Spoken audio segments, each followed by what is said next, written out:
Welcome to CraftLit, the podcast for crafters who love books. My name is Heather Ordover, and I'm podcasting from where the Delaware River meets the Old York Road, New Hope, Pennsylvania.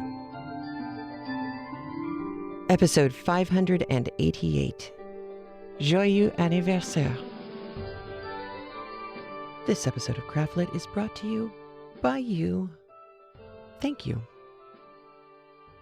Well, hello. I apologize for my lousy French, but we have been doing this for 16 years now, as of the 20th.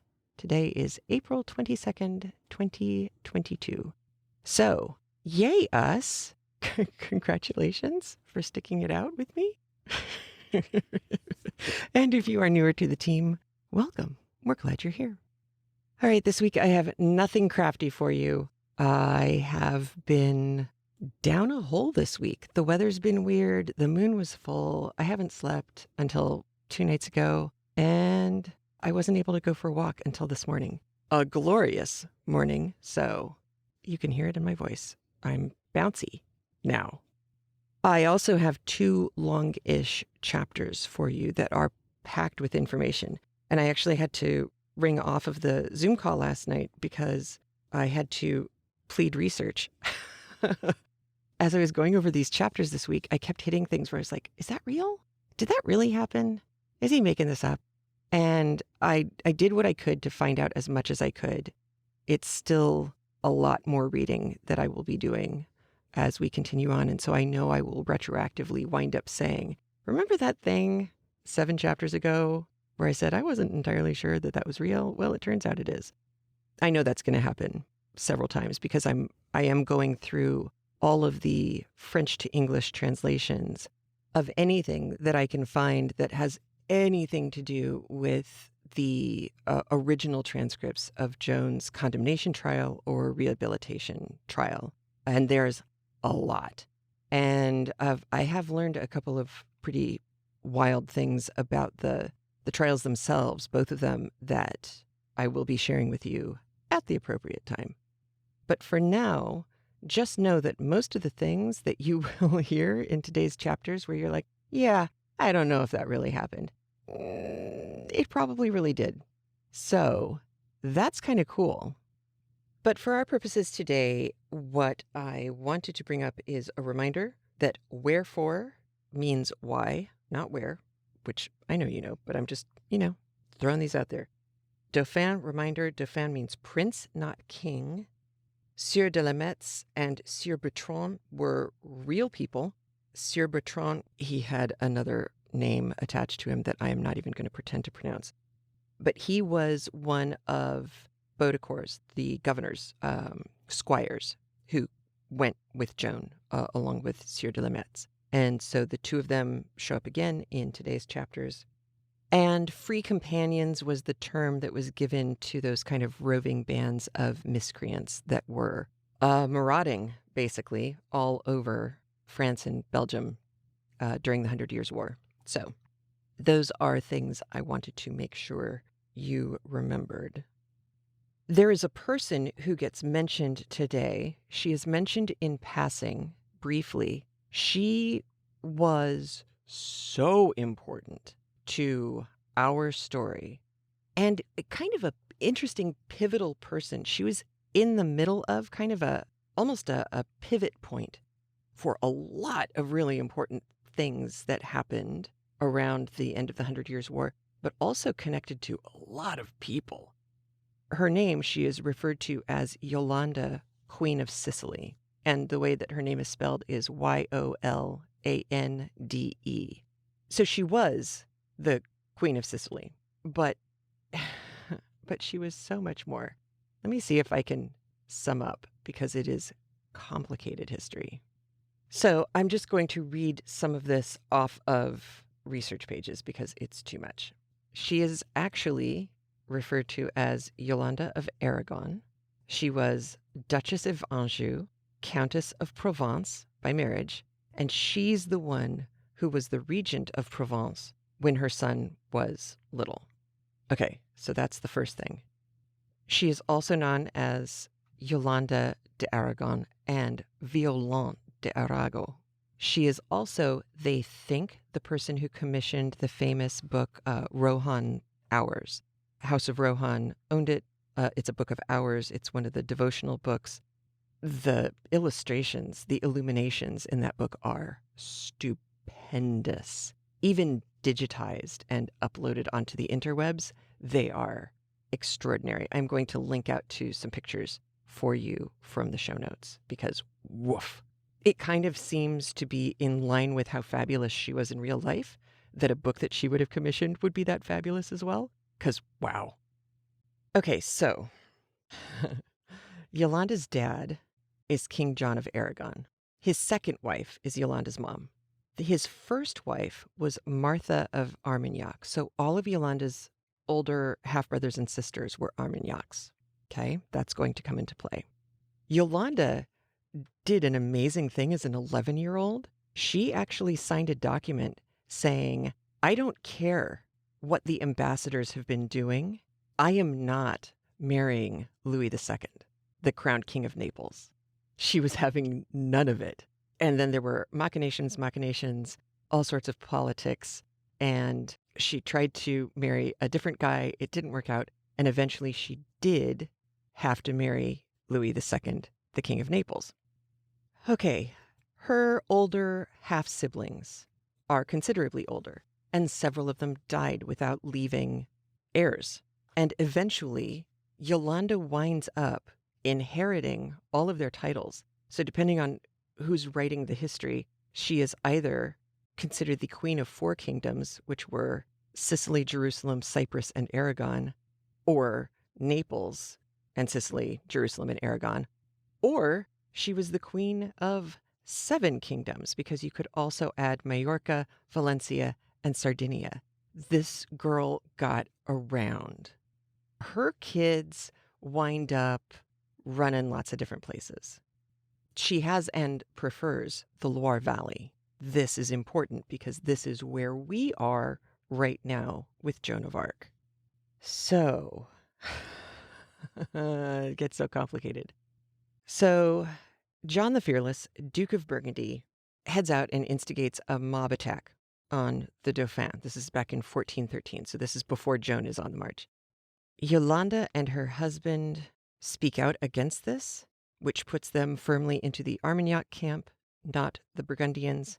That year, Yolande, 1413, she meets with Queen Isabeau of France and sets up a marriage contract between her daughter, Yolande's daughter Marie, and Isabeau's third surviving son, Charles. This is our Charles. This is who becomes Charles VII. His two older brothers die. Yolande supports Charles's, the Dauphin's, elevation to being the heir apparent for the title. And, of course, she's hot on this because that makes her the mother-in-law of the king, which wouldn't stink. And she also knew that Queen Isabeau was aligned with the Burgundians. She's aligned with the English. And she is actively working against her own son, Charles. Yolanda's not having any of that. She winds up being really a solid sub-in mother for Charles. She's getting him away from his own mother as often as possible and does her best to keep him in her own castles, like the ones in the Loire Valley. The other thing of note about Yolande is that she was married in 1400. In 1417, her husband, Louis II, dies. He got sick and he died. She was 33 at the time. So every piece of machination that came during her adult life was done as a widow on her own. She never remarried. And she was so impressive that there were contemporary histories. There's at least one contemporary history that was written about her at the time. Some of the comments that show up in historic literature, primary source documents, references to her as the prettiest woman in the kingdom. Her grandson said that she had a man's heart in a woman's body, and that she is largely unappreciated for her military and political genius and her direct influence on Charles VII. And it's amazing because I'd never even really heard of her, which is sad. Now, one of the things that I'm still looking into is, okay, so she had all this influence over the beginning of Joan of Arc. She's really the linchpin behind what we're going to see happen with Joan over the next at least 3, maybe 5 chapters. After that, I'm trying to find out how involved she was, because she wasn't able to get rid of all of the bad advisors. There were still Burgundian advisors that had access to Charles, as we'll see today, and there wasn't anything she was able to do about them. She was trying, but she couldn't get rid of them entirely. So we're going to see some of that happening today. And I think that's it. I think that's everything I needed you to know before we start.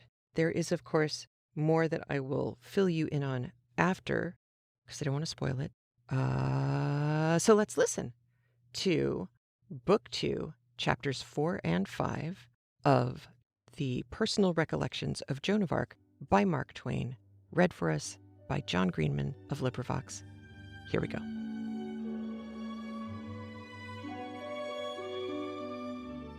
Personal Recollections of Joan of Arc by Mark Twain, Book 2, Chapter 4, Joan Leads Us Through the Enemy. We were called to quarters and subjected to a searching inspection by Joan. Then she made a short little talk in which she said that even the rude business of war could be conducted better without profanity and other brutalities of speech than with them, and that she should strictly require us to remember and apply this admonition. She ordered half an hour's horsemanship drill for the novices then, and appointed one of the veterans to conduct it. It was a ridiculous exhibition, but we learned something, and Joan was satisfied and complimented us. She did not take any instruction herself or go through the evolution and maneuvers, but merely sat her horse like a martial little statue and looked on. That was sufficient for her, you see. She would not miss or forget a detail of the lesson.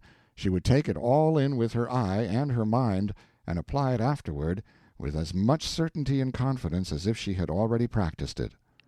We now made 3 night marches of 12 or 13 leagues each, riding in peace and undisturbed, being taken for a roving band of free companions.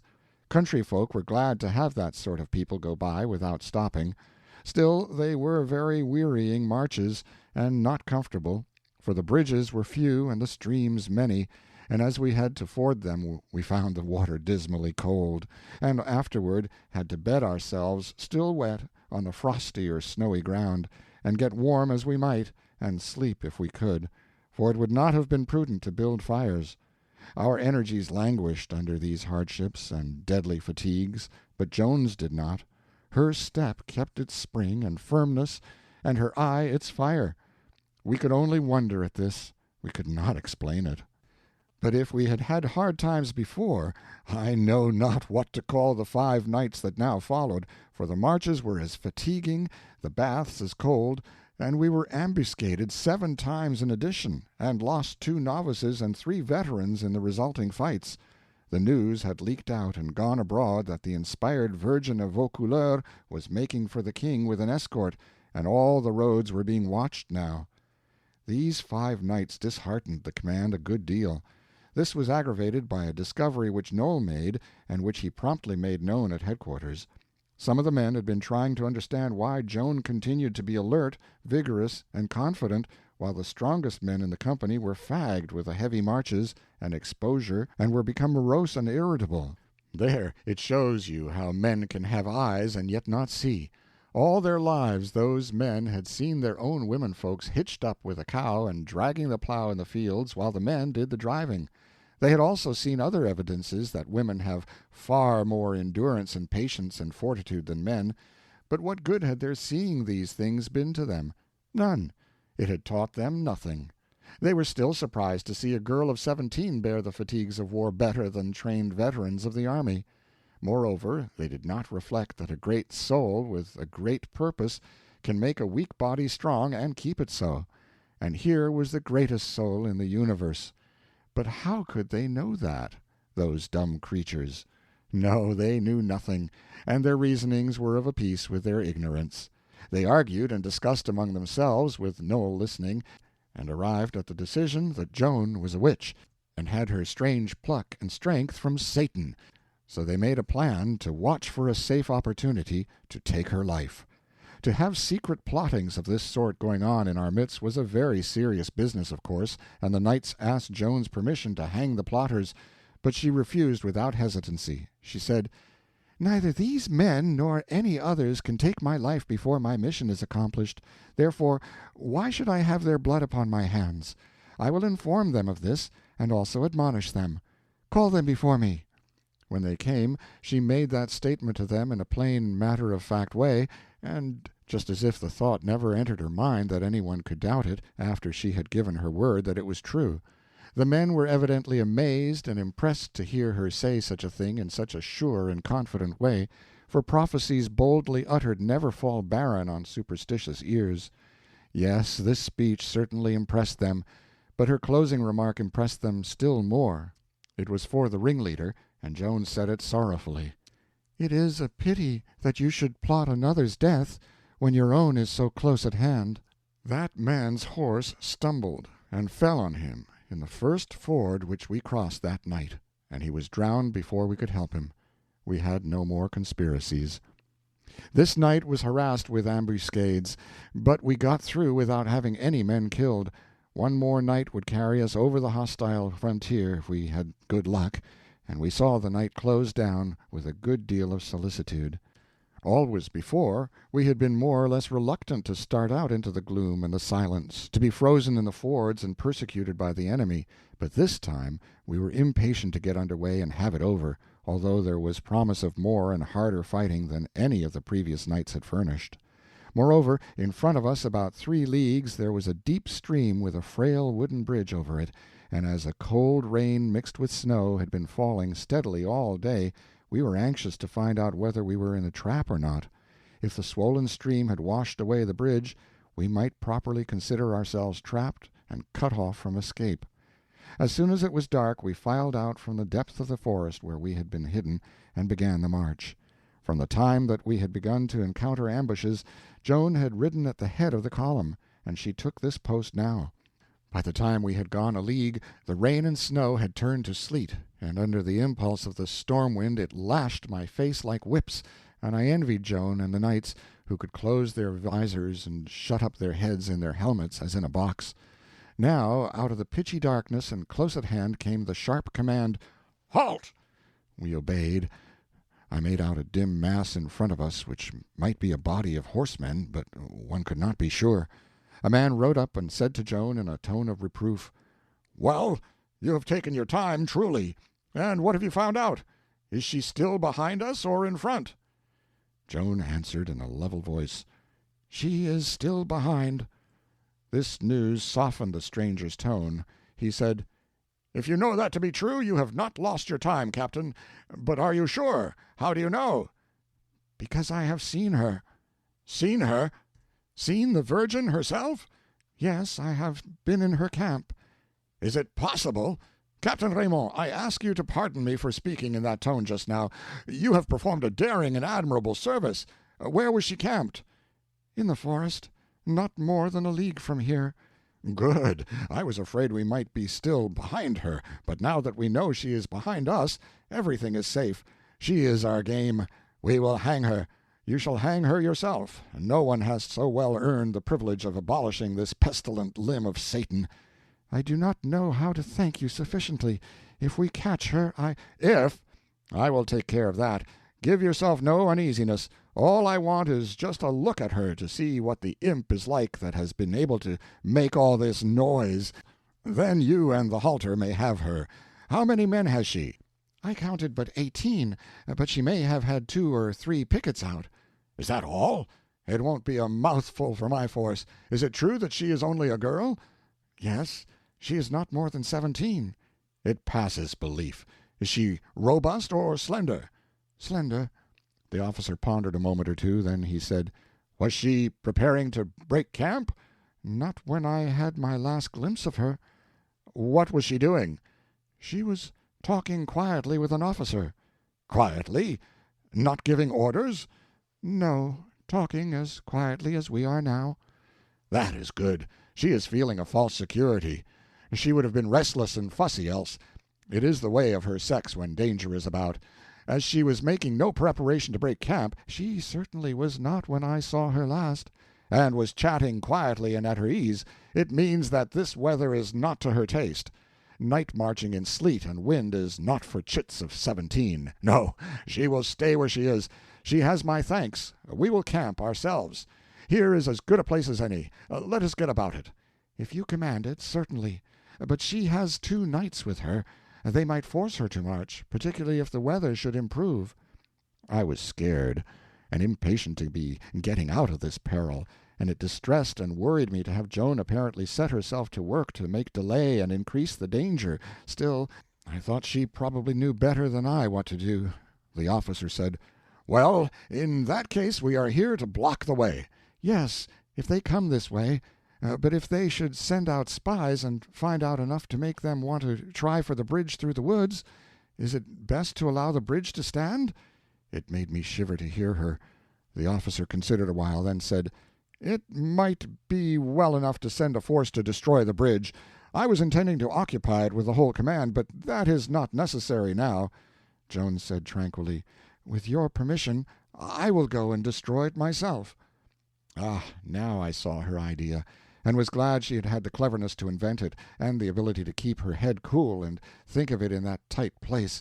The officer replied, "You have it, Captain, and my thanks. With you to do it, it will be well done. I could send another in your place, but not a better." They saluted, and we moved forward. I breathed freer. A dozen times I had imagined I heard the hoof-beats of the real Captain Raymond's troop arriving behind us, and had been sitting on pins and needles all the while that conversation was dragging along. I breathed freer, but was still not comfortable, for Joan had given only the simple command, "Forward." Consequently we moved in a dead walk past a dim and lengthening column of enemies at our side. The suspense was exhausting, yet it lasted but a short while, for when the enemy's bugles sang the "dismount," Joan gave the word to trot, and that was a great relief to me. She was always at herself, you see. Before the command to dismount had been given, somebody might have wanted the countersign somewhere along that line if we came flying by at speed, but now we seemed to be on our way to our allotted camping position, so we were allowed to pass unchallenged. The further we went, the more formidable was the strength revealed by the hostile force. Perhaps it was only 100 or 2, but to me it seemed 1,000. When we passed the last of these people I was thankful, and the deeper we plowed into the darkness beyond them the better I felt. I came nearer and nearer to feeling good for an hour. Then we found the bridge still standing, and I felt entirely good. We crossed it and destroyed it, and then I felt, but I cannot describe what I felt. One has to feel it himself in order to know what it is like. We had expected to hear the rush of a pursuing force behind us, for we thought that the real Captain Raymond would arrive and suggest that perhaps the troop that had been mistaken for his belonged to the Virgin of Vaucouleurs. But he must have been delayed seriously, for when we resumed our march beyond the river, there were no sounds behind us except those which the storm was furnishing. I said that Joan had harvested a good many compliments intended for Captain Raymond, and that he would find nothing of a crop left but a dry stubble of reprimands when he got back, and a commander just in the humor to superintend the gathering of it in. Joan said, "It will be as you say, no doubt, for the commander took a troop for granted, in the night and unchallenged, and would have camped without sending a force to destroy the bridge if he had been left unadvised. And none are so ready to find fault with others as those who do things worthy of blame themselves." The Sieur Bertrand was amused at Joan's naive way of referring to her advice as if it had been a valuable present to a hostile leader who was saved by it from making a censurable blunder of omission, and then he went on to admire how ingeniously she had deceived that man and yet had not told him anything that was not the truth. This troubled Joan, and she said, "I thought he was deceiving himself. I forbore to tell him lies, for that would have been wrong, but if my truths deceived him, perhaps that made them lies, and I am to blame. I would God I knew if I have done wrong." She was assured that she had done right, and that in the perils and necessities of war deceptions that help one's own cause and hurt the enemy's were always permissible. but she was not quite satisfied with that, and thought that even when a great cause was in danger one ought to have the privilege of trying honorable ways first. Jean said, "Joan, you told us yourself that you were going to Uncle Laxart's to nurse his wife, but you didn't say you were going further, yet you did go on to Vaucouleurs. There." "I see now," said Joan, sorrowfully. "I told no lie, yet I deceived. I had tried all other ways first, but I could not get away, and I had to get away. My mission required it. I did wrong, I think, and am to blame." She was silent a moment, turning the matter over in her mind. Then she added, with quiet decision, "But the thing itself was right, and I would do it again." It seemed an over-nice distinction, but nobody said anything. If we had known her as well as she knew herself, and as her later history revealed her to us, we should have perceived that she had a clear meaning there, and that her position was not identical with ours, as we were supposing, but occupied a higher plane. She would sacrifice herself, and her best self, that is, her truthfulness, to save her cause, but only that. She would not buy her life at that cost, whereas our war ethics permitted the purchase of our lives, or any mere military advantage, small or great, by deception. Her saying seemed a commonplace at the time, the essence of its meaning escaping us, but one sees now that it contained a principle which lifted it above that and made it great and fine. Presently the wind died down, the sleet stopped falling, and the cold was less severe. The road was become a bog, and the horses labored through it at a walk. They could do no better. As the heavy time wore on, exhaustion overcame us, and we slept in our saddles. Not even the dangers that threatened us could keep us awake. The 10th night seemed longer than any of the others, and of course it was the hardest, because we had been accumulating fatigue from the beginning, and had more of it on hand now than at any previous time. But we were not molested again. When the dull dawn came, at last we saw a river before us, and we knew it was the Loire. We entered the town of Gien, and knew we were in a friendly land, with the hostiles all behind us. That was a glad morning for us. We were a worn and bedraggled and shabby-looking troop, and still, as always, Joan was the freshest of us all, in both body and spirits. We had averaged above 13 leagues a night, by tortuous and wretched roads. It was a remarkable march, and shows what men can do when they have a leader with a determined purpose and a resolution that never flags. End of chapter 4. Personal Recollections of Joan of Arc by Mark Twain, Book 2, Chapter 5. We Pierce the Last Ambuscades. We rested and otherwise refreshed ourselves 2 or 3 hours at Gien, but by that time the news was abroad that the young girl commissioned of God to deliver France was come. Wherefore such a press of people flocked to our quarters to get sight of her that it seemed best to seek a quieter place. So we pushed on and halted at a small village called Fierbois. We were now within 6 leagues of the king, who was at the castle of Chinon. Joan dictated a letter to him at once, and I wrote it. In it she said she had come 150 leagues to bring him good news, and begged the privilege of delivering it in person. She added that although she had never seen him, she would know him in any disguise, and would point him out. The 2 knights rode away at once with the letter. The troop slept all the afternoon, and after supper we felt pretty fresh and fine, especially our little group of young Domremiens. We had the comfortable tap-room of the village inn to ourselves, and for the first time in 10 unspeakably long days were exempt from bodings and terrors and hardships and fatiguing labors. The paladin was suddenly become his ancient self again, and was swaggering up and down, a very monument of self-complacency. Noel Regesson said, "I think it is wonderful the way he has brought us through." "Who?" asked Jean. "Why, the paladin." The paladin seemed not to hear. "What had he to do with it?" asked Pierre d'Arc. "Everything. It was nothing but Joan's confidence in his discretion that enabled her to keep up her heart. She could depend on us and on herself for valor, but discretion is the winning thing in war, after all.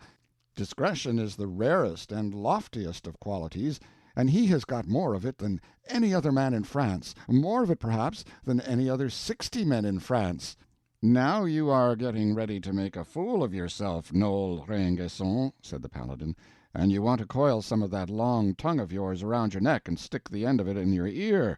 Then you'll be the less likely to get into trouble.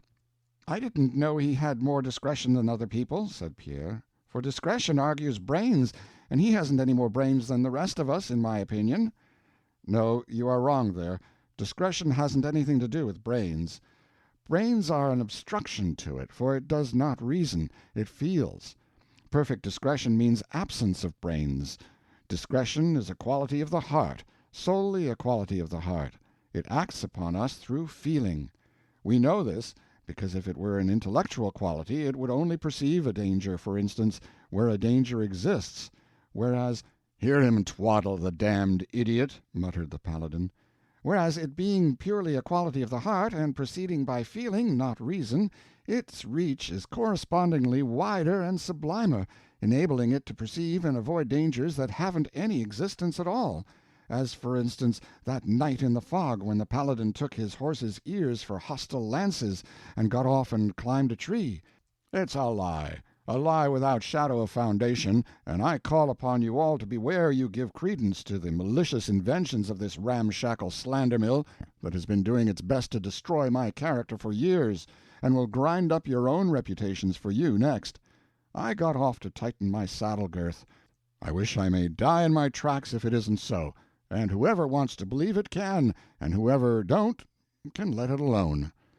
There, that is the way with him, you see. He never can discuss a theme temperately, but always flies off the handle and becomes disagreeable. And you notice his defect of memory. He remembers getting off his horse, and forgets all the rest, even the tree. But that is natural. He would remember getting off the horse because he was so used to doing it. He always did it when there was an alarm and the clash of arms at the front. "Why did he choose that time for it?" asked Jean. "I don't know. To tighten up his girth, he thinks, to climb a tree, I think. I saw him climb 9 trees in a single night." "You saw nothing of the kind. A person that can lie like that deserves no one's respect. I ask you all to answer me. Do you believe what this reptile has said?" All seemed embarrassed, and only Pierre replied. He said hesitatingly— Well, I hardly know what to say. It is a delicate situation. It seems offensive to me to refuse to believe a person when he makes so direct a statement, and yet I am obliged to say, rude as it may appear, that I am not able to believe the whole of it. No, I am not able to believe that you climbed 9 trees. "There!" cried the Paladin. "Now what do you think of yourself, Noel Rainguesson? How many do you believe I climbed, Pierre?" "Only 8." The laughter that followed inflamed the Paladin's anger to white heat, and he said— "I bide my time! I bide my time! I will reckon with you all, I promise you that!" "Don't get him started," Noel pleaded. "He is a perfect lion when he gets started. I saw enough to teach me that, after the 3rd skirmish. After it was over I saw him come out of the bushes and attack a dead man single-handed." "It is another lie, and I give you fair warning that you are going too far. You will see me attack a live one if you are not careful." "Meaning me, of course." "This wounds me more than any number of injurious and unkind speeches could do. Ingratitude to one's benefactor—" "Benefactor? What do I owe you, I should like to know?" "You owe me your life. I stood between the trees and the foe, and kept hundreds and thousands of the enemy at bay when they were thirsting for your blood, and I did not do it to display my daring. I did it because I loved you, and could not live without you." "There, you have said enough. I will not stay here to listen to these infamies. I can endure your lies, but not your love. Keep that corruption for somebody with a stronger stomach than mine. And I want to say this before I go, that you people's small performances might appear the better and win you the more glory. I hid my own deeds through all the march. I went always to the front, where the fighting was thickest, to be remote from you in order that you might not see and be discouraged by the things I did to the enemy. It was my purpose to keep this a secret in my own breast, but you force me to reveal it. If you ask for my witnesses, yonder they lie, on the road we have come. I found that road mud. I paved it with corpses. I found that country sterile. I fertilized it with blood. Time and again I was urged to go to the rear because the command could not proceed on account of my dead, And yet you miscreant, accuse me of climbing trees. Pah!" He strode off with a lofty air, for the recital of his imaginary deeds had already set him up again and made him feel good.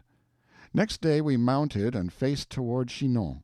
Orleans was at our back now, and close by, lying in the strangling grip of the English. Soon, please God, we would face about and go to their relief.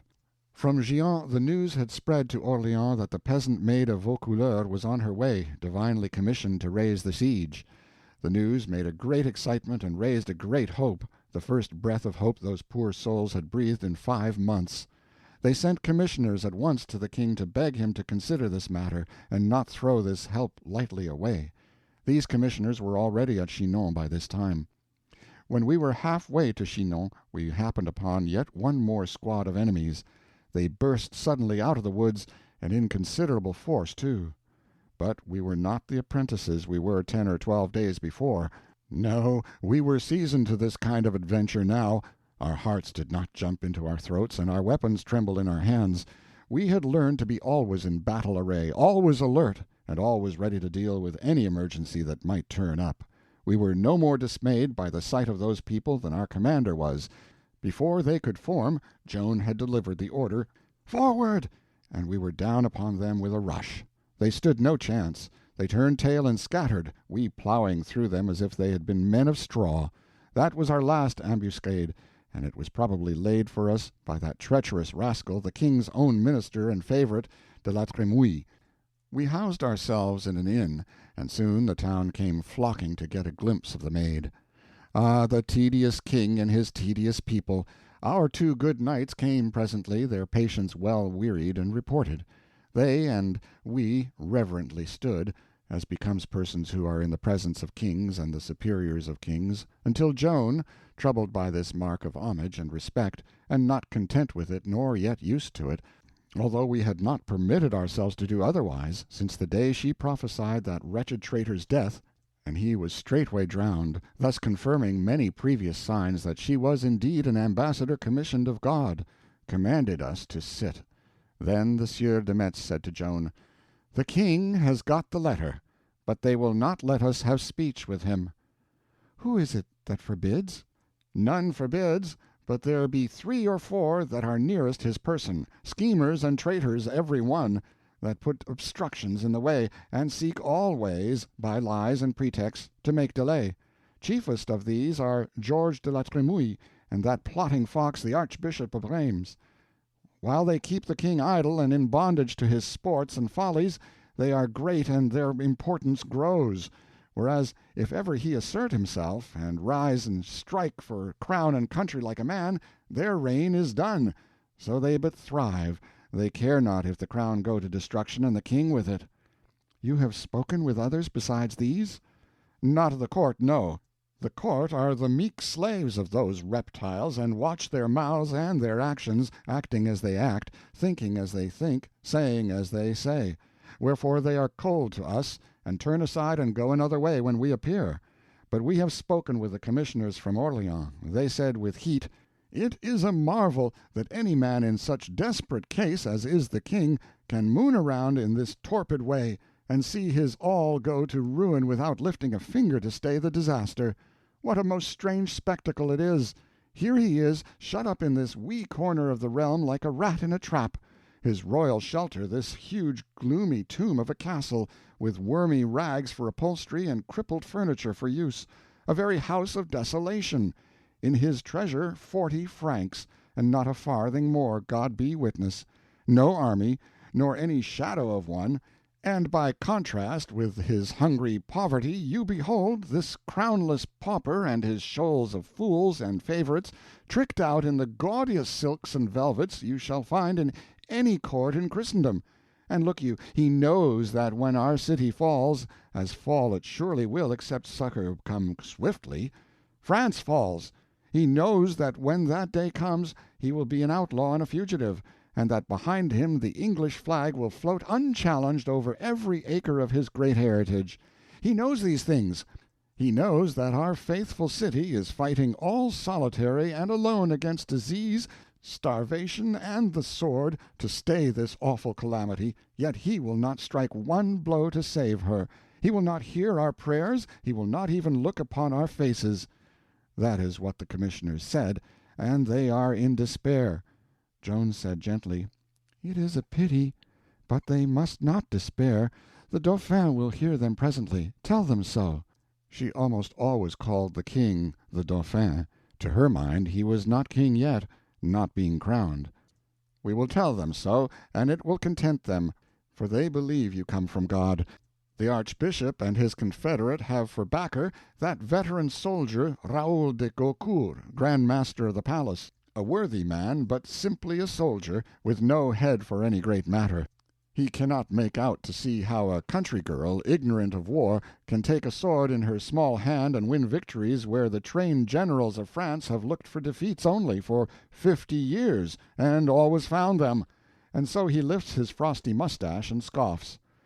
When God fights, it is but small matter whether the hand that bears his sword is big or little. He will perceive this in time. Is there none in that castle of Chinon who favors us? Yes, the king's mother-in-law, Yolande, Queen of Sicily, who is wise and good. She spoke with the Sieur Bertrand. "She favors us, and she hates those others, the king's beguilers," said Bertrand. "She was full of interest, and asked 1,000 questions, all of which I answered according to my ability. Then she sat thinking over these replies until I thought she was lost in a dream, and would wake no more. But it was not so. At last she said slowly, and as if she were talking to herself, 'A child of 17, a girl, country-bred, untaught, ignorant of war, the use of arms, and the conduct of battles, modest, gentle, shrinking, yet throws away her shepherd's crook and clothes herself in steel, and fights her way through 150 leagues of fear, and comes, she to whom a king must be a dread and awful presence, and will stand up before such an one and say, Be not afraid, God has sent me to save you. Ah, whence could come a courage and conviction so sublime as this, but from very God himself?' She was silent again a while, thinking and making up her mind, and then she said, 'And whether she comes of God or no, there is that in her heart that raises her above men, high above all men that breathe in France today. For in her is that mysterious something that puts her heart into soldiers, and turns mobs of cowards into armies of fighters that forget what fear is when they are in that presence, fighters who go into battle with joy in their eyes and songs on their lips, and sweep over the field like a storm. That is the spirit that can save France, and that alone, come it whence it may. It is in her, I do truly believe, for what else could have borne up that child on that great march, and made her despise its dangers and fatigues? The king must see her face to face, and shall.' She dismissed me with those good words, and I know her promise will be kept. They will delay her all they can, those animals, but she will not fail in the end." "Would she were king," said the other knight fervently, "for there is little hope that the king himself can be stirred out of his lethargy. He is wholly without hope, and is only thinking of throwing away everything and flying to some foreign land. The commissioners say there is a spell upon him that makes him hopeless, yes, and that it is shut up in a mystery which they cannot fathom." "I know the mystery," said Joan, with quiet confidence. "I know it, and he knows it, but no other but God. When I see him I will tell him a secret that will drive away his trouble. Then he will hold up his head again." I was miserable with curiosity to know what it was that she would tell him, but she did not say, and I did not expect she would. She was but a child, it is true, but she was not a chatterer to tell great matters and make herself important to little people. No, she was reserved, and kept things to herself, as the truly great always do. The next day Queen Yolande got one victory over the king's keepers, for, in spite of their protestations and obstructions, she procured an audience for our 2 knights, and they made the most they could out of their opportunity. They told the king what a spotless and beautiful character Joan was, and how great and noble a spirit animated her, and they implored him to trust in her, believe in her, and have faith that she was sent to save France. They begged him to consent to see her. He was strongly moved to do this, and promised that he would not drop the matter out of his mind, but would consult with his council about it. This began to look encouraging. 2 hours later there was a great stir below, and the innkeeper came flying up to say a commission of illustrious ecclesiastics was come from the king his very self, understand. Think of this vast honor to his humble little hostelry, and he was so overcome with the glory of it that he could hardly find breath enough in his excited body to put the facts into words. They were come from the king to speak with the Maid of Vaucouleurs. Then he flew downstairs, and presently appeared again, backing into the room, and bowing to the ground with every step, in front of 4 imposing and austere bishops and their train of servants. Joan rose, and we all stood. The bishops took seats, and for a while no word was said, for it was their prerogative to speak first, and they were so astonished to see what a child it was that was making such a noise in the world and degrading personages of their dignity to the base function of ambassadors to her in her plebeian tavern, that they could not find any words to say at first. Then presently their spokesman told Joan they were aware that she had a message for the king, wherefore she was now commanded to put it into words, briefly, and without waste of time or embroideries of speech. As for me, I could hardly contain my joy.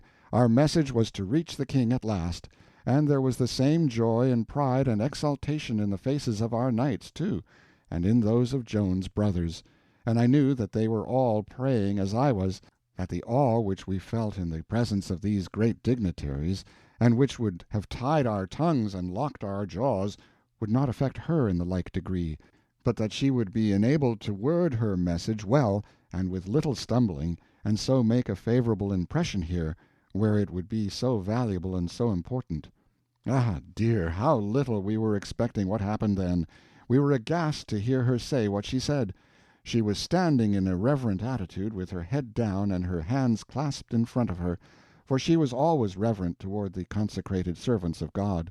When the spokesman had finished, she raised her head and set her calm eye on those faces, not any more disturbed by their state and grandeur than a princess would have been, and said, with all her ordinary simplicity and modesty of voice and manner, "Ye will forgive me, reverend sirs, but I have no message save for the king's ear alone." Those surprised men were dumb for a moment, and their faces flushed darkly. Then the spokesman said, "Hark ye!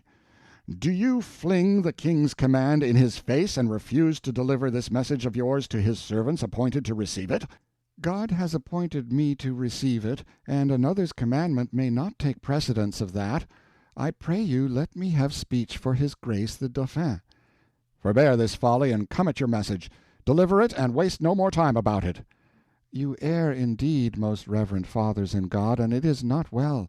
I am not come hither to talk, but to deliver Orleans, and lead the Dauphin to his good city of Rheims, and set the crown upon his head." "Is that the message you send to the king?" But Joan only said, in the simple fashion which was her wont, "Ye will pardon me for reminding you again, but I have no message to send to any one." The king's messengers rose in deep anger and swept out of the place without further words, we and Joan kneeling as they passed. Our countenances were vacant, our hearts full of a sense of disaster. Our precious opportunity was thrown away. We could not understand Joan's conduct, she who had been so wise until this fatal hour. At last the Sieur Bertrand found courage to ask her why she had let this great chance to get her message to the king go by. "Who sent them here?" she asked. "The king." "Who moved the king to send them?" She waited for an answer. None came, for we began to see what was in her mind. So she answered herself. "The Dauphin's council moved him to it. Are they enemies to me and to the Dauphin's weal, or are they friends?" "Enemies," answered the Sieur Bertrand. "If one would have a message go sound and ungarbled, does one choose traitors and tricksters to send it by?" I saw that we had been fools, and she wise. They saw it too, so none found anything to say. Then she went on. "They had but small wit that contrived this trap. They thought to get my message and seemed to deliver it straight, yet deftly twist it from its purpose. You know that one part of my message is but this, to move the Dauphin by argument and reasonings to give me men-at-arms and send me to the siege. If an enemy carried these in the right words, the exact words, and no word missing, yet left out the persuasions of gesture and supplicating tone and beseeching looks that inform the words and make them live, where were the value of that argument? Whom could it convince? Be patient. The Dauphin will hear me presently. Have no fear." The Sieur de Metz nodded his head several times and muttered as to himself, "She was right and wise, and we are but dull fools, when all is said." It was just my thought. I could have said it myself, and indeed it was the thought of all there present. A sort of awe crept over us, to think how that untaught girl, taken suddenly and unprepared, was yet able to penetrate the cunning devices of a king's trained advisers and defeat them. Marveling over this, and astonished at it, we fell silent and spoke no more. We had come to know that she was great in courage, fortitude, endurance, patience, conviction, fidelity to all duties, in all things, indeed, that make a good and trusty soldier and perfect him for his post. Now we were beginning to feel that maybe there were greatnesses in her brain that were even greater than these great qualities of the heart. It set us thinking. What Joan did that day bore fruit the very day after. The king was obliged to respect the spirit of a young girl who could hold her own and stand her ground like that, and he asserted himself sufficiently to put his respect into an act instead of into polite and empty words. He moved Joan out of that poor inn and housed her, with us, her servants, in the castle of Courdray, personally confiding her to the care of Madame de Bellier, wife of old Raoul de Gaucourt, master of the palace. Of course this royal attention had an immediate result. All the great lords and ladies of the court began to flock there to see and listen to the wonderful girl soldier that all the world was talking about, and who had answered the king's mandate with a bland refusal to obey. Joan charmed them, every one, with her sweetness and simplicity and unconscious eloquence, and all the best and capablest among them recognized that there was an indefinable something about her that testified that she was not made of common clay, that she was built on a grander plan than the mass of mankind, and moved on a loftier plane. These spread her fame. She always made friends and advocates that way. Neither the high nor the low could come within the sound of her voice and the sight of her face and go out from her presence indifferent. Okay, if you spent some of today's chapters thinking, yeah, that seems a little too easy, that can't be real, the answer is, actually, apparently it was. So one of the things that I'm having a challenging time locating is all of the depositions that were given to the religious prosecutors for the first trial, the condemnation trial. And actually, when I say the first trial, I mean all of the trials. They're referred to as separate trials, and I believe that that's because there were different prosecutors who were brought in. But it was the same set of questions over and over again. The "are you a witch" kind of things, and accusations about the fairy tree and things like that, which is funny because that's definitely coming out of depositions that they got when they sent their people out to do research on Joan. One of the things that I've learned is that one of the scribes who was there at the trials of condemnation, to take everything down, he had been told to lie retroactively. So he took down everything that was actually being said. And then there was a group of other scribes who were hidden behind a screen, because this all takes place in Notre Dame. They were hidden behind a screen, and and they were there specifically to take notes of what was going on, but make her look bad, right? And so this other younger scribe, the one who was out on the floor invisible, was told to align his things retroactively and make his things make Joan look bad. He didn't do it. I don't know how he got away with it. Somehow he did, because his records survive, and he was part of the trial of rehabilitation. So he's one of the people who spoke. There were several official people who spoke first, then followed by her friends from Domremy, and forward through her lifetime up until the very end. I think the very last piece of testimony comes from the priest who went with her to the pyre to be burned. There's no question that a lot of the testimony in the trial of rehabilitation is old testimony. You know, it's not new, it's not fresh. It's people looking back. It's people looking back through the guise of history. There's definitely time that has passed and thinking that has been thought and memories that have been remembered. And is it all accurate or not? Probably not. However, there are some things that appear more than once in descriptions by these people who knew her best. The Bastard of Orleans, Sieur de la Metz, La Hire, they are all they're there in the trial of rehabilitation. And that bit at the beginning today of Joan giving everybody a talking to and telling them she's not going to tolerate swearing, yeah, that really happened.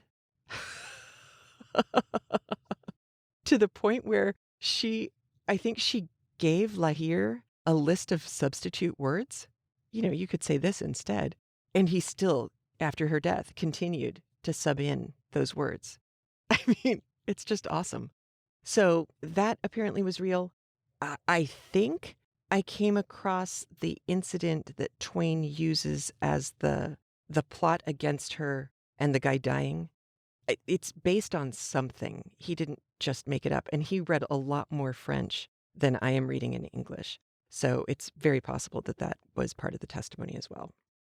I thought it was a particularly Twainy moment when he said, you know, all these big, strong men are out belly aching and then being amazed that this young woman is so tough. And have they not noticed their wives, their mothers, their sisters, their daughters out dragging the plow in front of the husband? It's like, come on, guys. That is a very Twainy moment. He's an interesting proto-feminist in that respect. And the whole moment of deception, that I thought he was deceiving himself when the commander mistakes Joan and her retinue for Captain Raymond. That, I think, is representative of several different things that happened. There was a lot going on for Joan with two things: not ever wanting to lie and not ever wanting to kill anyone. And so when she was given the sword by the governor, she never used it. Instead, when she rode into battle, she rode carrying the banner. And when she was asked why she did that, she said she didn't want to accidentally kill anybody. If she went out with a sword, there was every possibility that she would wind up using it. But if her hand was full of one hand full of reins and the other hand full of banner, then there wasn't a chance for her to have accidentally killed someone in a battle. She did everything she could while she was leading the troops to not tell a lie. And in fact, part of the rehabilitation trial is also people talking about how often she went to church and how much time she spent doing things like feeding the poor, sleeping in front of the hearth so that somebody else could have her bed. All of these things are spoken of. As I said, Twain seems to be pretty careful. He's picking and choosing things that aren't mentioned by just one person, but things that come up in more than one person's testimony. And also testimony from more than one location. There were people who knew her as a child in Domremy. There were people who knew her in Vaucouleurs and didn't know her as a young child, but they're saying the same things about her.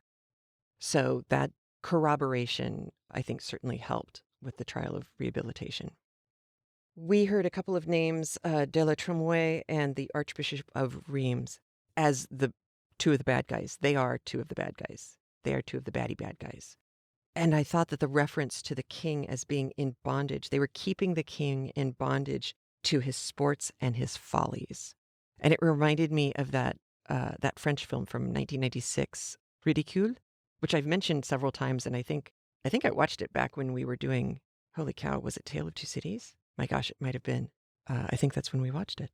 Anyway, very funny. May only be on DVD anymore, but well worth a look. I think it won an Oscar, actually, now that I mention it. But it does talk about the French court system and how much time and effort was spent in wordplay, as well as just play. I also loved the little Twainy moment of our narrator's comment that they were standing in the presence of kings and the superiors of kings. And those would be people like Tremouet and the Archbishop of Rheims. Now, there was a long passage of praise by Sieur Bertrand that shows up towards the end of chapter 5. And he's, such a fan of Joan. Whether she comes of God or no, there is that in her heart that raises her above men, high above all men that breathe in France today. For in her is that mysterious something that puts heart into soldiers and turns mobs of cowards into armies of fighters that forget what fear is when they are in that presence. There's a whole long paragraph here. Chunks of that are taken directly from Bertrand's testimony at the trial of rehabilitation. So it's lovely. And Twain clearly thought so too. There are a couple of references to the king and a mystery here. The first time is Sieur de Lametz was saying the king is wholly without hope. He's only thinking of throwing everything away and flying to some foreign land. The commissioners say there is a spell upon him that makes him hopeless, and that he is shut up in a mystery which they cannot fathom. Joan says, I know the mystery. I know it, and he knows it, but no other than God. When I see him, I will tell him a secret that will drive away his trouble. Then he will hold up his head again. This is going to be mentioned. It's going to show up several times. No one ever knows what this is that's being referred to. They ask it at the trial of condemnation. She will not answer this question. So this is a real thing, and you're going to see it showing up again. And then, of course, that beautiful scene where the king's bigwigs show up and say, okay, give us the message. And she's very clear. I have no message. I have no message to send to anyone. I have to talk to the king myself. These guys, they reminded me for some reason of in the Prince of Egypt. Yes, it is Prince of Egypt. The two ridiculous, goofy priests who serve Pharaoh. I could not shake that image from my mind when I was listening to this particular scene, but I don't think it was actually that ridiculous. I think it was quite a bit more threatening. But, Joan stood up to all of this. And we do know that, which just blows my mind. Kid's only 17, barely. Woof. All right, so next week, clearly, we are going to head over to the Dauphin and get a chance to see Joan in action, where things start to get real. Okay, you have a great week. Take care of yourself. Take care of each other. We're staying still, wear a mask, because spring break and Easter, so just be careful. All right, have a good one. I'll talk to you later. Bye.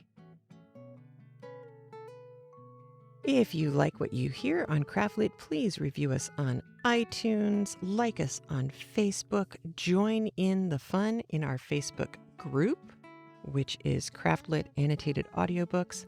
Always the nicest group of people you're going to find on Facebook, and the place where you can come to and say, nobody else was going to understand this, but I knew you all would. And of course, thank you for your support of CraftLit. And remember, if your hands are too busy to pick up a book, at least you can turn one on.